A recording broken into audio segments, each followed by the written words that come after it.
My name is Adenike Roslyn from NMM Guidance School, batch 2017-08-18, Group 5.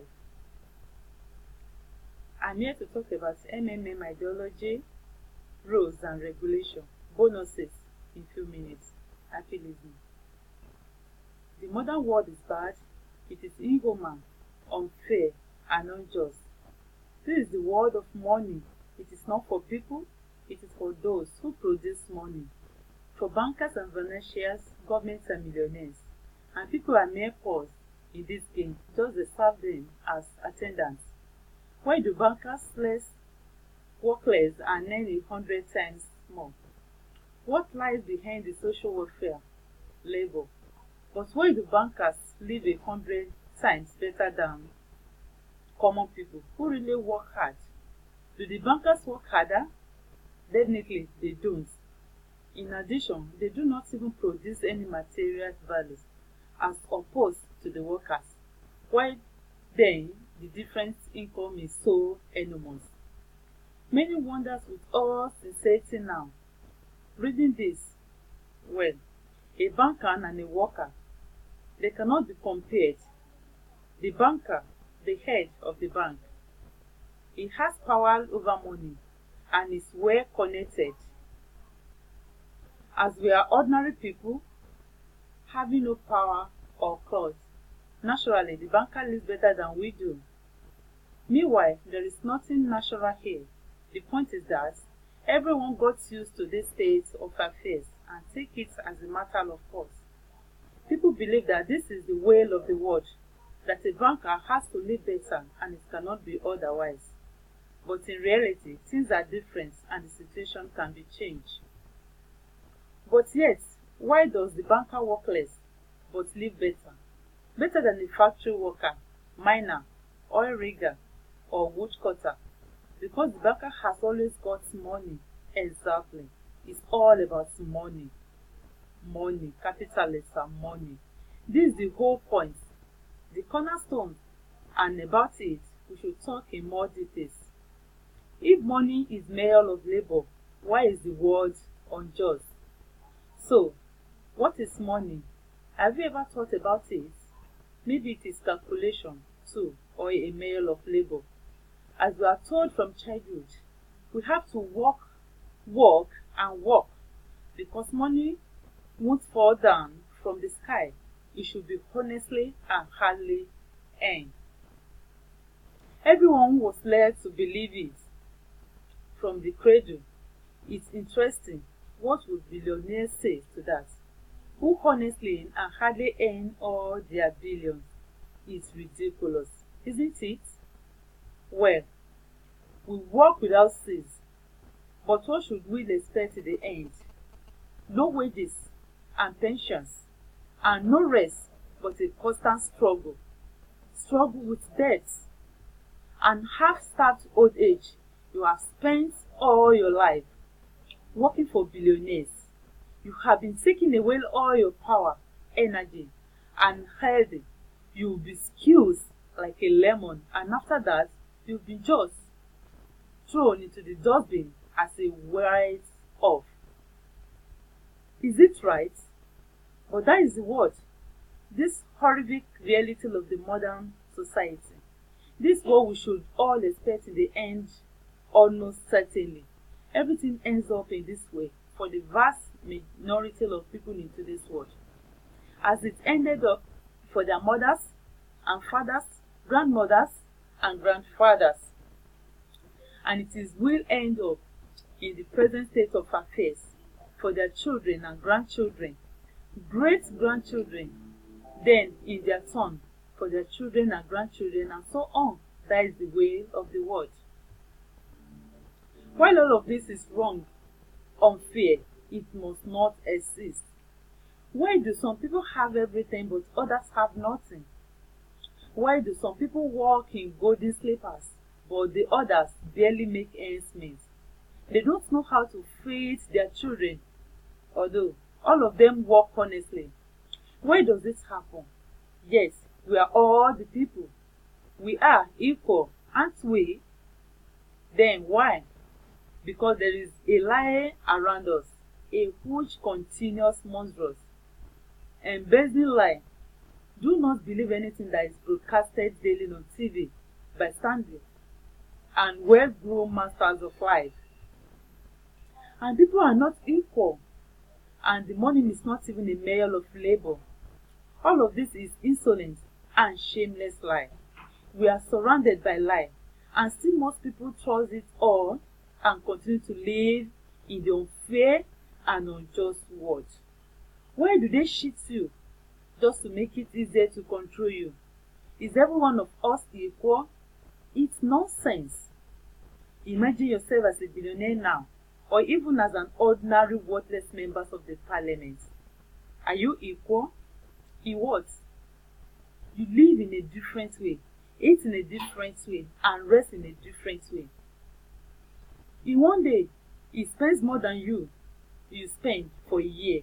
His wife is wearing underclothes more expensive than the whole wardrobe of your wife. He is treated in the best Swiss clinic. And what about you, his children and yours? Have you compared? Well, there is your equality. Perhaps you are equal in the rights, aren't you? But we forgot about the rights as it is written in the constitution of different countries, isn't it?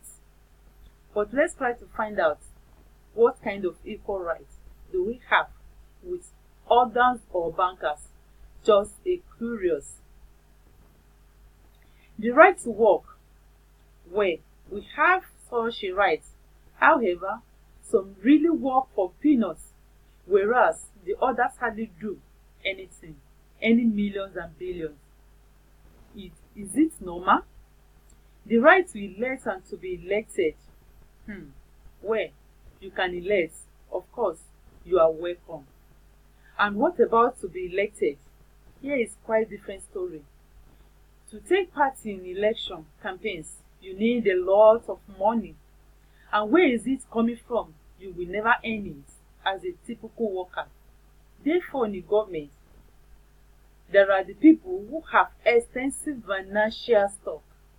It is problematic to participate in elections for an average person, and there is no way to win.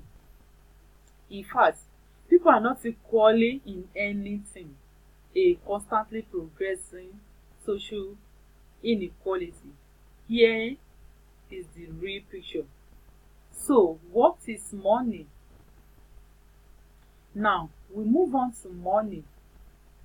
Of course, money is not any measure of labor. There are fairy tales for idiots. Otherwise, you would live like a lord. Or maybe you don't work much enough. Unfortunately, money is just a tool to hold all of us in slavery. We are all slaves, slaves of money. More precisely, we are slaves of those who print money. They are our masters. In fact, nothing has been changed at all during all these centuries on earth. We have been living so far in the slave-owning system, which has undergone nearly external transformations. Everything has become just more civilized and sophisticated. If ancient slaves had real shackles, everything has become just more civilized and sophisticated. Rustling and still. Then today, they are mere invisible. Though they still exist, we don't seem to have them and can go wherever we want. There are no shackles. We are supposedly free. However, things are different. It is money that is our shackles in the modern world. In practice, not of us is free. Freedom is an illusion. Money, that is the point. We are really nothing without money. We need a home, clothes, food, and cannot live in a cave. And even to go hunting, we need money now. It is necessary to have money everywhere because everything around us is just for money. You cannot make a single step without it. But where can we find money? Maybe to earn it. Have you ever wondered that it's immoral to trade yourself? That it is a kind of prostitution to sell your own strength, brains, time? What is the difference from the trading your own body? Well, but we will object that people have to work. If everybody will stop doing his job, what is going to happen then? We will settle in the cave again. Which way? That is ridiculous. The same convincing arguments could be heard for sure in the slave society, when the slaveholders had been trying to make understanding their slaves, who for some reasons didn't want to work for them, and ask different questions, and later the same argument the landlords told their serfs clearly and confidently. After all, if you stop working, what is going to happen then? Our society will collapse and we will die of hunger. Yes, it is necessary to work to create something useful for the society. Otherwise, the society will degrade and die. But firstly, we have to work voluntarily not for a bowl of soup, and not only in order to survive. We have to do what we like. And secondly, when we are on the subject, once it is necessary to work, it is necessary for everyone. All people are equal, aren't they? So let everybody work. The situation when some people earn money in the mines, at the factory, wasting their efforts and heads, while others simply print it, sitting back and sipping an exotic cocktail, is abnormal. Such a situation is not acceptable in principle, and there are no explanations and excuses for this state of affairs. Absolutely. Money is just a paper, candy wrappers, which is not backed by anything tangible, and according to that, money is simply printed unrestricted to anyone's head's content. And then, these candy wrappers are distributed among the slaves, among the likes of us, as wages for labor. When we are given an extra wrapper, our salary is increased. We are happy. Are you shocked? Alas, that is our bitter reality. The whole financial world is a pyramid.